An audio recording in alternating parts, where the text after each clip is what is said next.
Hello, welcome to Cerulean Arts Gallery. Tonight we are speaking with Damini Celebre in conjunction with her Cerulean Arts Collective Exhibition, which is on view now through February 11th. Hello, Damini. Hello, and thanks for having me here. Of course. How are you tonight? I'm good. Good. I'm good. Let's see. So let me spotlight Tina's camera.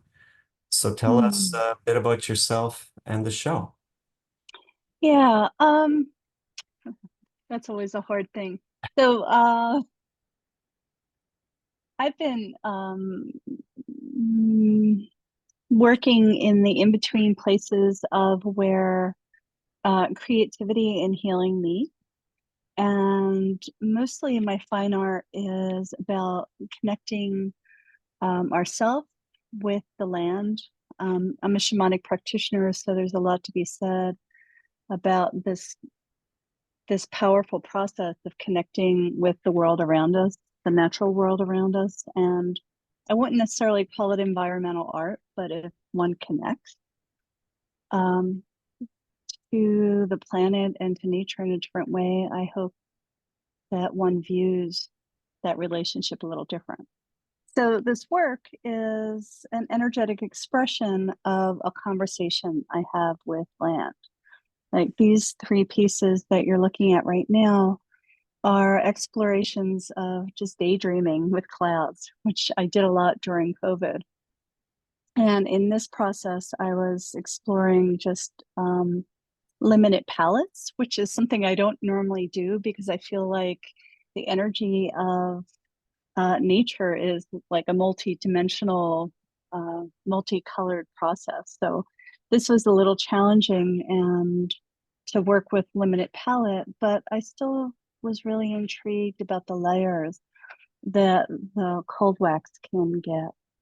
Um, I really like working with layers. Layers, have a lot to do with covering things up and excavating them and how layers kind of recall memory and story. So the cold wax was something I was experimenting with to explore memory. So you have a somewhat different philosophy than other artists. So how did you come to combine the paths that you're on here? I feel like I didn't have a choice. Like I'm not one that could sit down and just create something. I can only create something in relationship um, to mostly the natural world. I don't know how it happened. I think I've been practicing shamanism for about 30 years and acupuncture. So I think that kind of depth of energetic expression is what really moved me forward. Before that, I did a lot of political work, but um, now it's like I feel like I'm an intermediary and I help open up a dialogue so that we can connect deeply. These are super tiny pieces. During COVID, I had a very limited space, and I was like, okay, well, what can I do? How much richness can I create in a really small place? I think this piece is like 2 by 3.5 inches or something like that. But I love how you can just drop in and just explore the landscape in a different way. So the sense of place is important. Yeah, I like the sense of place is important. The sense of connecting with the elementals, like the tree and the air and the water, is important. Most of my work, in particular, the bigger works, are really about like I have longitude and latitude on the back of the paintings. It's like I wanted people to have a sense of place. So when they're walking in their own park, they could say, "Oh, wow, wonder if there's a relationship that I can build with this place." And Yeah, do I think you that, do work any work on site or is it in the studio or both? yeah, most of them are on site. This one that we're looking at now was on winter solstice in Valley Forge Park. So I would just drag my backpack out and painting or in paper and then just start the process. Um, Mostly I try to finish a majority of the work on site. And then when I bring it back into the studio, I can kind of just, spiff it up a little bit. That's mostly when the sparkles and such come in. Because I feel like the glitter and the sparkles are really about that energy that a place holds. I also like thinking about this work in relationship with nature as a way to really get to know a place more, just like we do with meeting a person, how we drop into conversation gently and slowly. And by the time you leave, like by the time I leave these places, I have a really deep emotional attachment to these places. Yeah. Sometimes I really do try to limit what I bring out into the field, but it doesn't always work. Because once I'm there, I have a better sense of what will express the energy of that place. So that's a big piece to bring outside. Yeah. Is the Thank most God for loose cardboard, those styrofoam boards and things like mm, that. Yeah. And the two pieces are off to the side, are part of a bigger project. In 2017, I did a drawing a day, or committed to doing a drawing a day. Little did I know that it would take up most of my evenings, because, they were 2 to 3 to 4 hours in creating them. They started as individual drawings, and towards the end of it, which is these, I really got into gold and foils, like just thinking about the Milky Way and the star systems. In 2017, I was also traveling a lot in New Mexico. I had did 2 residencies there, so I had the gift of really looking at a sky that was so outrageously beautiful. And that's what these two, or actually all four of them, are reflecting. And there's something really intimate about small pieces. I mean, I like having a variety of scale, but I like that they kind of call people in to look, to kind of get close to. Yeah, these were all about the night sky in New Mexico, which, if you've never been there, with high altitude and little humidity, it's like you can reach up and touch them. mm. They're just amazing skies. And I think these one of are, my most oh, sorry. And That's okay. I was going to say one of my most favorite things to do is hang out at night looking at the stars.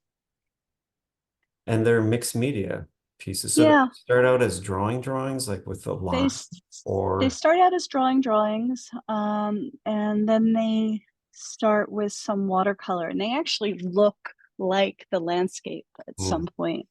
And then at some point, I really let go of the attachment, and I keep saying, "What do you want me? How do you want to express yourself? How do you want me to express the energy of this place?" And you know, craziness happens, which is wonderful.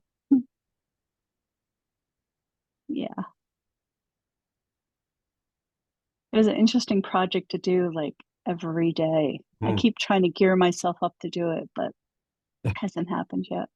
mhm, Yeah, and again, these guys are, again, this real love affair I have of the solar systems and stuff.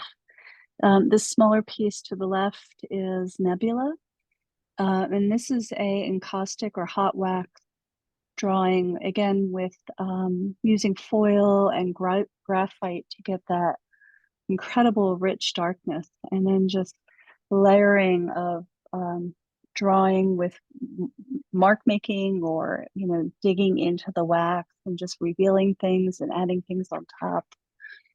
um, but there's a park in Pennsylvania, Western Pennsylvania, called um, Cherry Springs Cherry Springs State Park, and it's the first dark sky park in Pennsylvania, and it's on top of a mountain.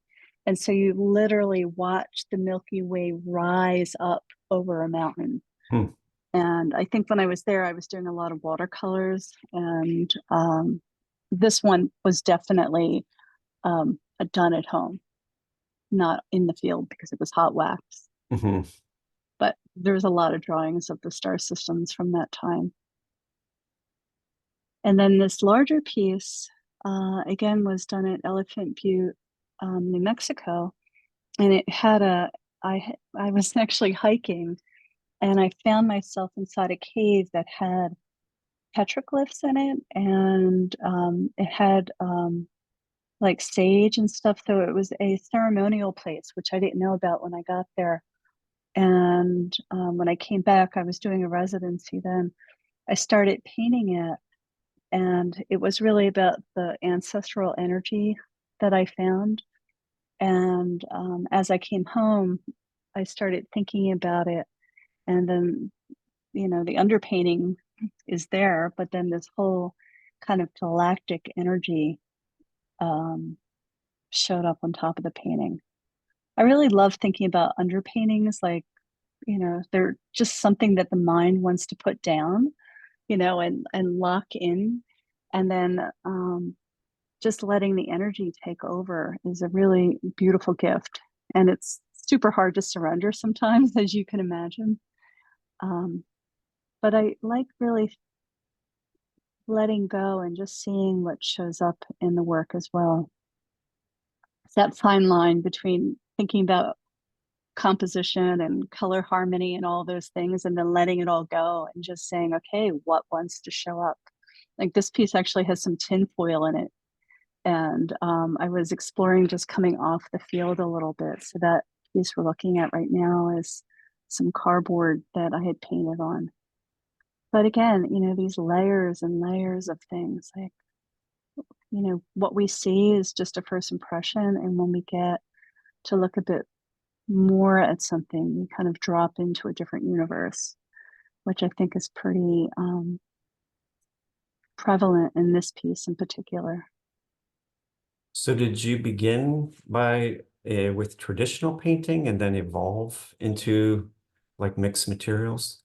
Yeah, I mean, I have my mom was a one of those painters that made things look really like she was like a Northern Renaissance type painter. And I certainly wasn't, but I went to Cal Arts, which was in LA. So it was more of a contemporary art school. Hmm. So I have the skills, but I'm really more into just expressing the energy versus the sometimes I think the limitations of the formal creative process. But Right. that's just me where I am right now. Yeah, these guys were, I was just, again, like exploring shape. Like I haven't quite moved myself off of the 2D field, but these were cardboard and hot wax and collage. And again, it was just about like looking up at the stars and saying, oh, that looks like a cloud, or that looks like a whale, or that looks like X, Y, and Z. And just, having fun exploring. I mean, that's, I think, as important for me as the actual um, getting kind of the energy of the space and of the land as well. I do love my sparkles, huh? They appear frequent. They do.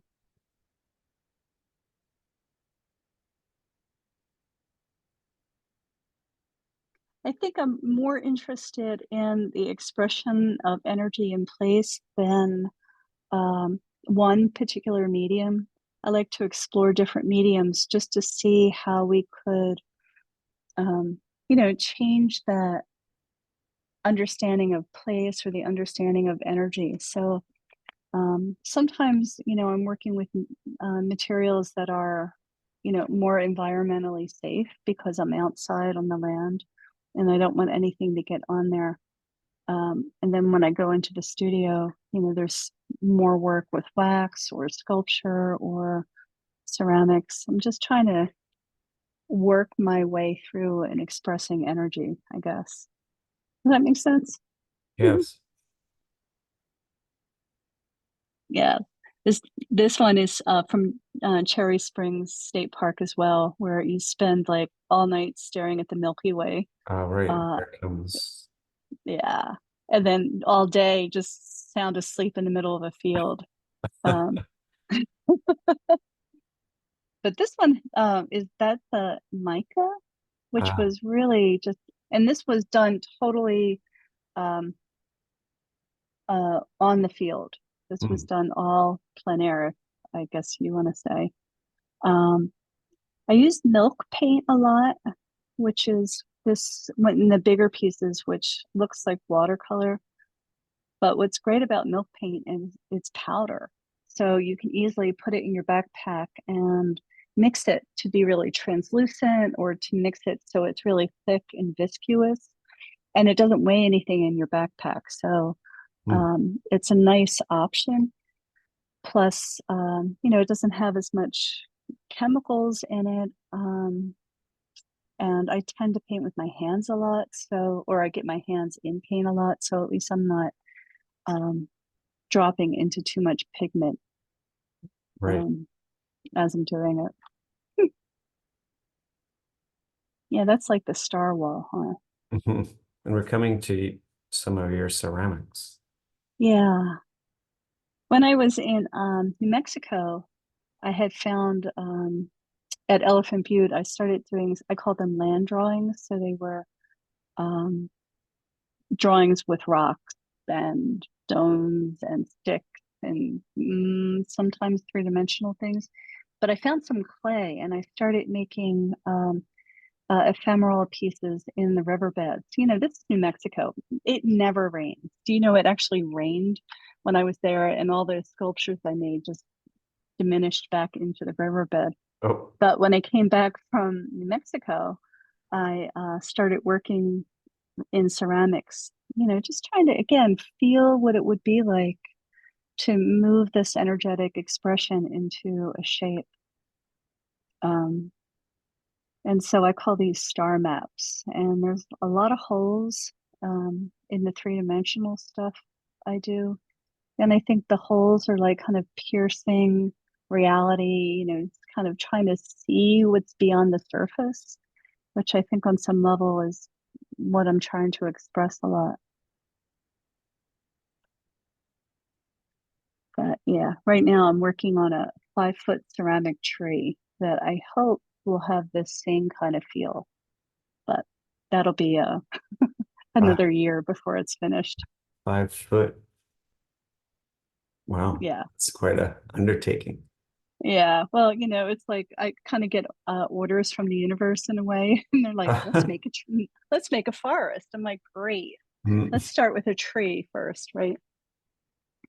This one is the oldest piece in the show, and it's called Luminary. And dropping into land or place is really important. And this one was the energy or the spirit of Philadelphia. So I set it up and I kind of asked the spirit of Philadelphia how it wanted to be represented in color, shape, and form. And this is what came forward, which, to be honest with you, it was shocking because I grew up in Philadelphia. Somehow I didn't expect it to look like it did. And when I was finished, that this was all done on site as well, out in the middle of the street. But when I was finished it, I kind of paused and was in awe of it. And I said, "Okay, Philadelphia, what do you want to call it?" And I heard really clearly luminary. And really, when you think of this city and what it's done in the past, and its history and how it keeps going through these really major transformations, yeah, luminary is a perfect name for it. And sometimes when I look at this painting from far away, I think that if somebody were to have, in a drone looking down at the city, it's almost what the energy or the Philadelphia map looks like. mm. Not that that was intentional at all. It's Yeah. wonderful. Thank you. Thank you. It's one of my faves. Hmm. Hmm. And this one is Raleigh, North Carolina. And again, I was asking, this is all acrylic paint, and I was asking Raleigh, North Carolina, like, how would you like to be expressed? And this was the energy that came out.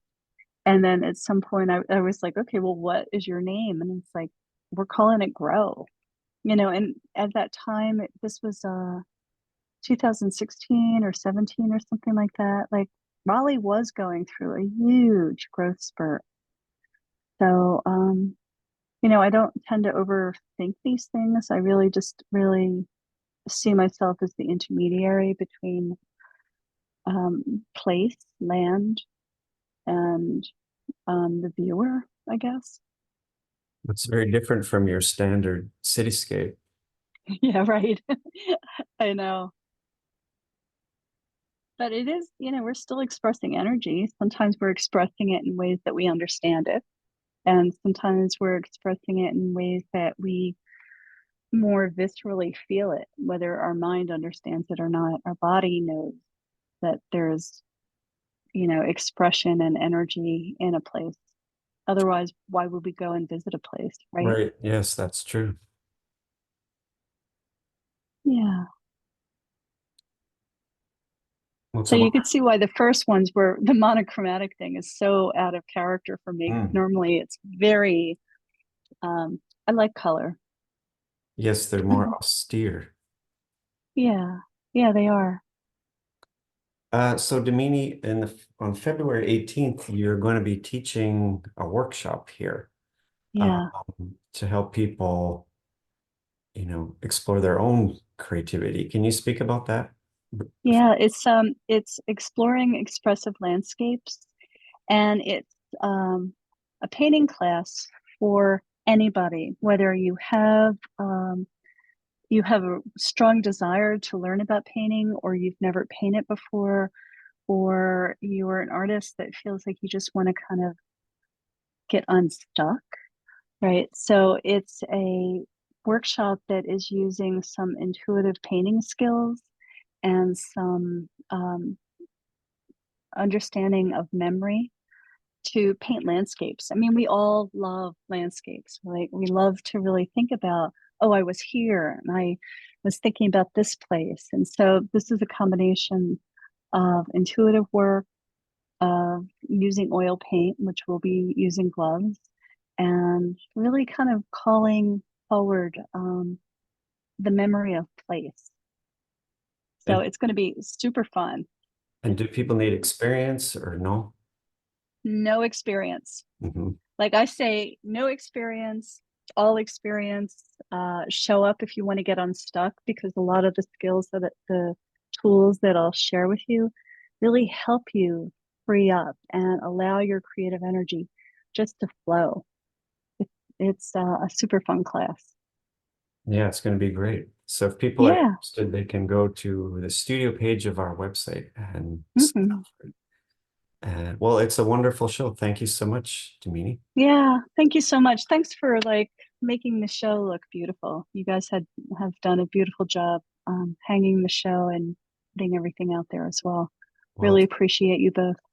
thank you. It's the fun part for us. Hmm. And thank you for joining me tonight. And Yeah. the show is up through February 11th. We hope people come down and see it and have a great night. Yeah. Thanks. Thanks so much. Thanks, Tina. Bye now. Bye bye.